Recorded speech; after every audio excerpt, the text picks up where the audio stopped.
শ্রীনগরের রাজনাথ সিং অপারেশন সিঁদুরের পর প্রথমবার উপত্যকায় প্রতিরক্ষা মন্ত্রী রাজনাথ সিং। জম্মুর বায়ুসেনা ঘাঁটিতে যাবেন রাজনাথ। কথা বলবো, মৈত্রী রয়েছেন আমার সঙ্গে। মৈত্রী, আমরা এই মুহূর্তে সেই ছবিটা দেখছি, একটু যদি ব্যাখ্যা করো।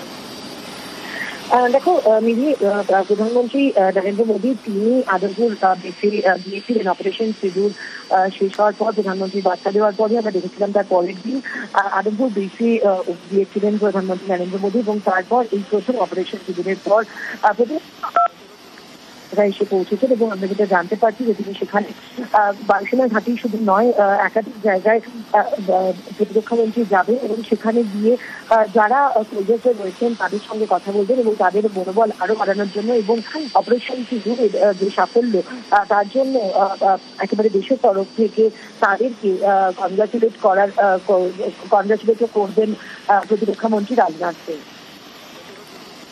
সেই ছবিটা আমরা এই মুহূর্তে দেখতে পাচ্ছি। মৈত্রী, প্রতিরক্ষা মন্ত্রী রাজনাথ সিং তিনি এই মুহূর্তে গেছেন শ্রীনগরে। তিনি জওয়ানদের সঙ্গে কথা বলছেন এবং তাদের মনোবল বাড়াবেন তিনি, এবং বায়ুসেনা ঘাঁটির একাধিক জায়গায় তিনি যাবেন বলে জানা যাচ্ছে।